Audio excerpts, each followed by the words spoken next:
Hi everyone, A Loving Soul here. I hope this video finds you well. Today we're going to be doing a budget deck showcase of Handbuff Mech Paladin. This is an explosive yet cheap to craft deck at only 1860 dust. This is a great option if you're a newer player or coming from standard and want to test out Wild yourself. If you're interested in other budget decks for Wild, feel free to check out the Wild budget deck guide video I made. It got a lot of love in the community, so I hope you'll find it helpful. I'll leave a link in the video description below. That aside, let's get into this video. Alrighty, we're going to be talking about our budget Handbuff Mech Paladin today. Let's start off with some key themes.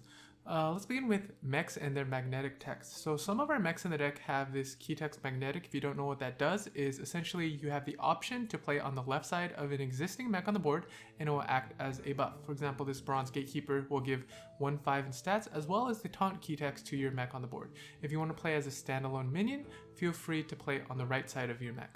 Next, we have the theme of handbuffs in our deck. So we have cards like Grime Outfitter, which gives +1/+1 to the minions in our hand, as well as Smuggler's Run, +1/+1. So in the past, handbuffs have traditionally been thought of as too slow and not very good.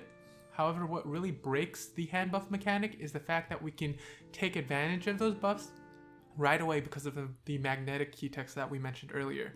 If we hand buff this Bronze Gatekeeper by +1/+1, we're giving 2/6 instantly to a mech that sticks on the board. That's really great. So besides the hand buffs and the mechs themselves, what makes this deck so good? Historically in Hearthstone, if decks can cheat mana, they tend to be pretty good. So how do we cheat mana in this deck? So first, we have Galvanizer, which is a 2 mana 1/2 mech with the battle cry, reduce the cost of mechs in your hand by 1. And we combine this with Mech Warper, which is a 2 mana 2/3 mech with the ability to lower mechs by 1 as long as it's on the board. So an example of a very strong play that you'll see a lot in your games is maybe turn 1 you'll play Christology, draw 2 1-attack minions. This increases the probability of getting Galvanizer in your starting hand. And then turn 2 will probably play a hand buff like Grime Outfitter or Smuggler's Run, buff up all of the cards in your hand. One way to think about hand buffs is the longer you wait, the more value you get because you're going to be drawing more cards with your natural draw or your Christology, and you're going to get that buff on more minions. And then on turn 3, a very explosive play is something like Galvanizer. This is going to reduce everything by 1 in our hand, and then we can play our Mech Warper for 1 because it's been discounted. So essentially here, with only these 2 cards alone, we have every mech in our hand discounted by 2, so we can play things like Glowtron for free or Annoyatrons for free, and we can set up like a medium-sized board. Probably we're going to try to get like 2 minions on the board, or 2 or 3 minions on the board, and then from there, the next turn, we're going to continue to magnetize them with the powerful cards like Annoy Module, Replicating Menace, and War Gear, and that's where we're going to start pushing our damage into our opponent. So that's like a really high level idea of the deck. Some key ideas besides that are that in testing, well, I found that most of the time you'll want to try to buff up one big mech, although it's a little more vulnerable to like single target removal or silence. It's the fact, like, the trade-off is that not every deck has silence in their deck, so it's a bit harder for them to deal with. But against the mage class, I found that in the current metagame, mages, since they tend to be Reno decks, they have access to Zephrys, and Zephrys often gives the mage silence in cards like either 0 mana silence or Earthshock, and that can be really devastating. So the way I've been counterplaying against that is that I'll typically build 2 mechs, 2 medium-sized mechs, and that's better against cards like Zephrys and Ray of Frost. Besides that, one last thing to note about this budget list in particular is that it's a little draw heavy. You'll notice that I'm running 2 Divine Favor and Jeeves. So Divine Favor is you draw until you have as many cards in your hand. This is really good when you can dump out your hand. And Jeeves is a little different. He's like a mech draw engine hybrid. So you can magnetize cards onto him, but the downside of having Jeeves in your deck is that you might not want to pull him from your early Christology because that lowers your probability of getting good cards like Galvanizer and Flying Machine. One note about Flying Machine is if you can get a big Flying Machine, you can close out games really fast because it's Wind Fury. So obviously if you can get an 8 or 10 attack Flying Machine, you can slam him in the face for like 16 or 20 damage. That can be like backbreaking. So feel free to tone down on the number of draw cards in your deck. This is pretty much just a preference of mine because I don't like running out of gas when I'm playing like a deck that can use its resources so effectively. The main downside of having draw cards is that they don't get affected by your hand buffs, obviously. So you don't get as explosive of a start if you get an early Divine Favor or an early Jeeves. But that's about it. Let's hop into some games and see the deck in action. Adrin versus Garrosh. My blade burns with holy fire. Okay, we're against a warrior. Typically going second, we're not going to need Divine Favor for a little bit. I'm also going to hard mulligan all of this because I'm going to look for the hand buffs and the cards that help us cheat mana, so the Mech Warpers and the Galvanizers. Crystology is also a pretty good option. We got 2 of the Galvanizers, that's pretty good.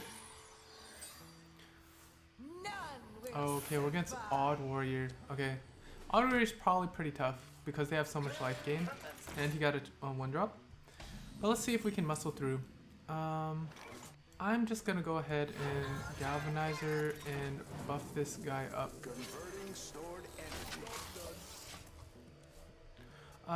Since we have a Jeeves in our hand, we have like a game plan in our head, right? We want to dump out our hand, get the Jeeves, start refueling and digging deeper into our deck.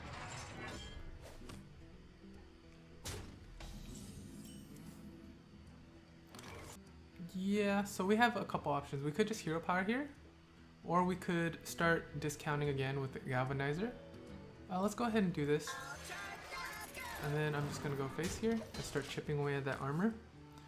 And next turn we'll probably magnetize one of our minions with this Annoyal module. Yep, Shield Slam. Pretty annoying.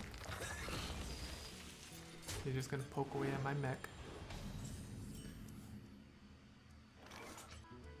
Let's be efficient, I guess. Let's finally get rid of this 1-2.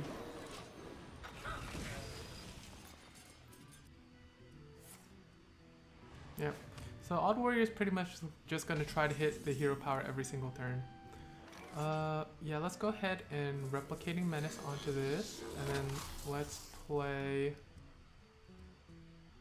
I don't want to play the Jeeves quite yet. I want to just get really, really tall and keep punching him in the face.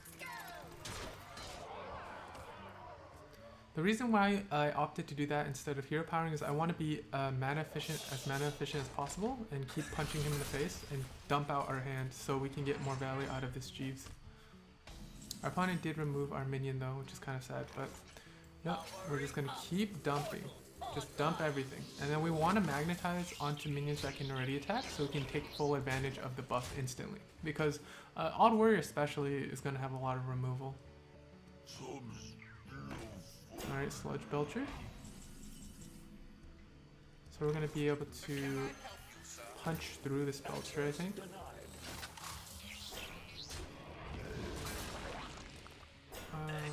I'm just going to go ahead and play this. The only thing that this is bad against is Brawl, but we already have so many 1/1s, I really don't care. I might as well get the extra power just in case we need it. Our Jeeves draws us 3, which is quite nice. We got Smuggler's Run, which isn't that great, but we do have a Crystology to combo with it. And there's the Brawl that I was talking about. If we get the 1/1 guy, looks like we got the 1/1 guy. A little unfortunate, but we still have these mechs, right? It's not the end of the world. So let's go ahead and Crystology. I'm going to Smuggler's Run, Grand Street Outfitter, and we'll play one of our flying machines. And push damage to the face. Next turn we're going to try to dump out our hand again and then cast this Divine Favor to reload. And this is the one benefit of running the 3-draw card package. You could even go up to 4 with the Jeeves. I'm saying 3 because I already consider Crystology part of the core deck, but Divine Favor and Jeeves are techs that are up to your choice on how much draw power you want in the deck. A Dynomatic comes out, starts cleaning some stuff out. This doesn't hit, this only hits non-mechs, which is why the mechs didn't take damage even though it shot only 2 bombs towards us. Let's see, he has 4 cards. Let's sort of think about how our turn's going to pan out. Do I care? So I'm going to buff this, play this, and I'm going to Divine Favor. The other thing I was considering was waiting till I drew and then buffing these cards, but I really didn't care. I'm going to magnetize this flying machine and clear out these 2 minions. And then go face with these.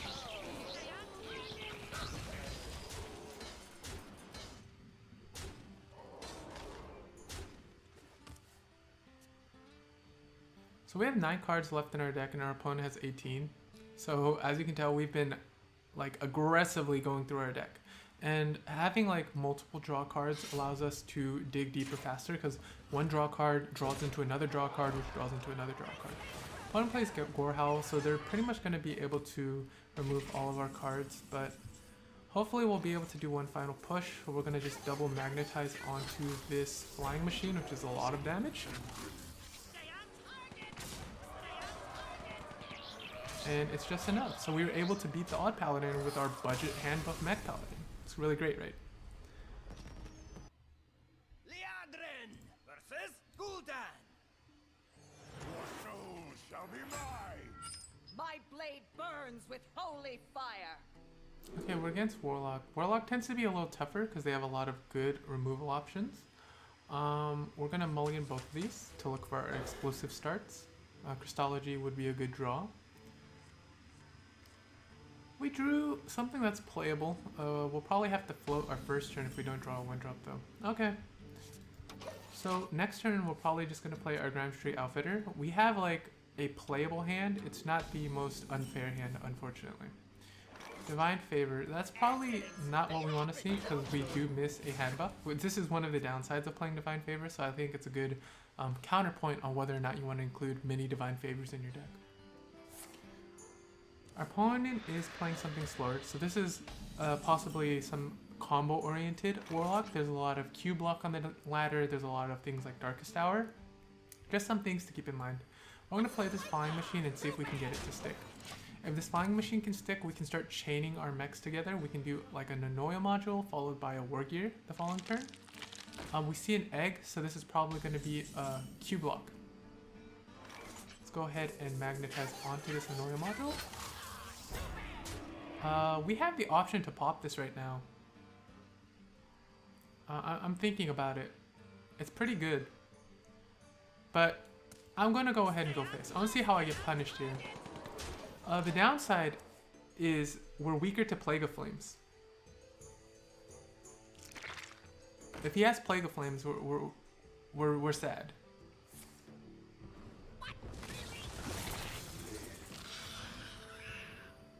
Okay, we're not as sad yet. Okay. I think we just win the game, right? Yep, we just win the game.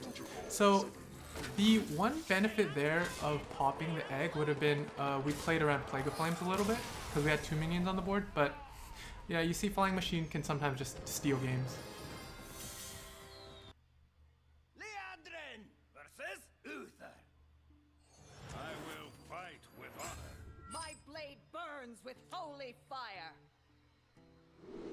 Alright, we're against another Paladin, so maybe it's another Mech Handbuff Paladin and we're playing the mirror match.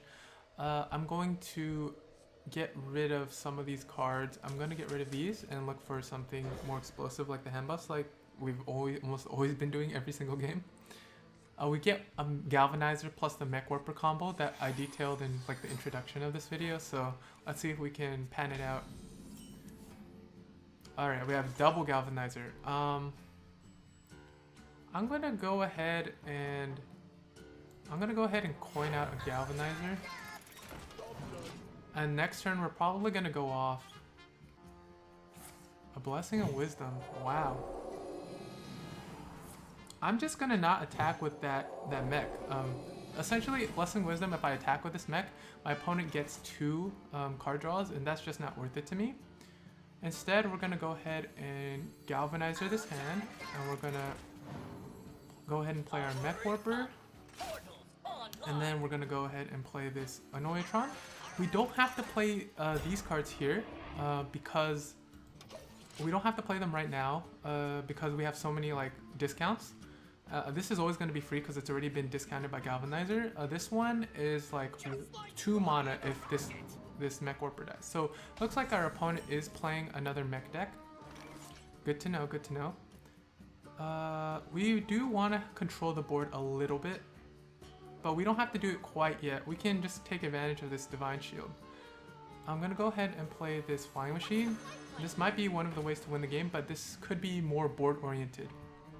Let's go ahead and take a good trade here. I'm gonna keep this Glowtron. I'm gonna punch face here. I'm probably gonna want to buff up my flying machine with this. The Blessing of Wisdoms that my opponent played is an interesting draw engine for the deck. Alright, this is gonna be a good trade for us. We get our little mechs here, and we're gonna probably want to clean this Glowtron. Let's go ahead and draw 2 with our Crystology. We get another flying machine, and we get a Grime Street Outfitter. Let's go ahead and let's clean our board a little bit. I don't think they play Consecration. I don't believe. I'm gonna hold off on this Outfitter, I think. I'm just gonna go ahead and buff my Glowtron. I'm gonna go ahead and buff this flying machine. And I think this is more than enough on the board. I guess I'll go ahead and hero power for more power. And we'll start chipping away at our opponent.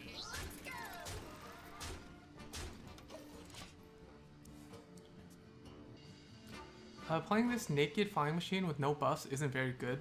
And it's kind of like we're kind of constricted to our board space because we have a lot of these weenie 1/1s. Oh, Explodinator is an interesting budget option. This gives you a lot of bodies on the board in order to buff up. Let's see how much damage we have currently. So we have 3, 5, 6, and 10. So we have 10. So can we get a little bit more? So say, for example, we get rid of this guy. We can start magnetizing onto this dude. So we can get this up to, say, 4, and then this is 6. Let's go ahead and, we're gonna go ahead and do this. I'm gonna just clean the board a little bit.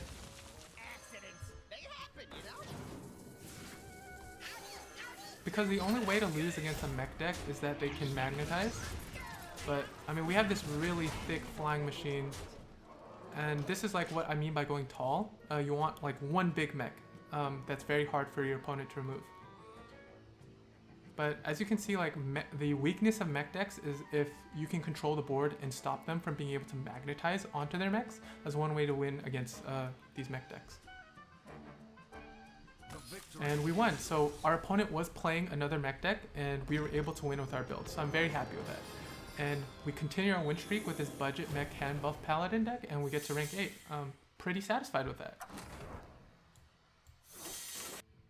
Alrighty, let's just do a quick recap. We won all of our games on ladder with this budget mech Handbuff Paladin. I think I was very happy with how much damage we were able to push against the Odd Warrior. I think I accidentally called it an Odd Paladin, but you saw that our tech options of having a lot of Divine Favors and Jeeves, we were able to use all of our draw power in order to get enough steam to finally take out the Odd Warrior in one fell swoop with our MVP flying machine. And this card pretty much won us so many games today. We were able to use it against the Warlock. We were able to use it against the Mirror Match, which was another Handbuff Mech Paladin, I believe. We were able to use it obviously against our Odd Warrior. So we had a lot of success with this. We even got to show off the combo with the Galvanizer plus the Mech Warper to just like go off with a bunch of mana cheating. So I think today's episode and like showcase of this Mech Handbuff Paladin, even though it's a budget, you can go so far with this deck. So I'm very like glad that budget players have the option to play this. This is only 1860 dust to craft every single card in this deck from scratch. If you do want to like upgrade this a little, there's only like 2 cards in mind that are kind of expensive that you might want to look into, and they're like cards like Snip Snap, which is a 2/3 with magnetic. If I can just pull that up real quick. Snip Snap.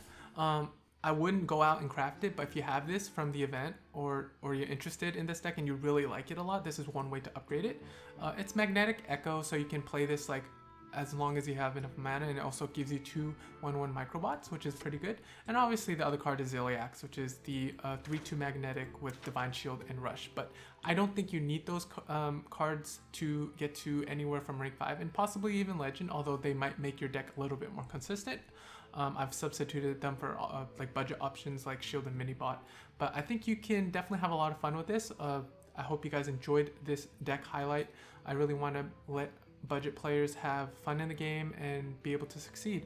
If you enjoyed this video, feel free to subscribe or leave a comment and let me know how you think the deck is and what improvements maybe you could make to the deck or your personal preferences, or let me know if you have success with the deck. And as always, I wish you the best of luck in Hearthstone, on the ladder, and in life. Until next time, peace.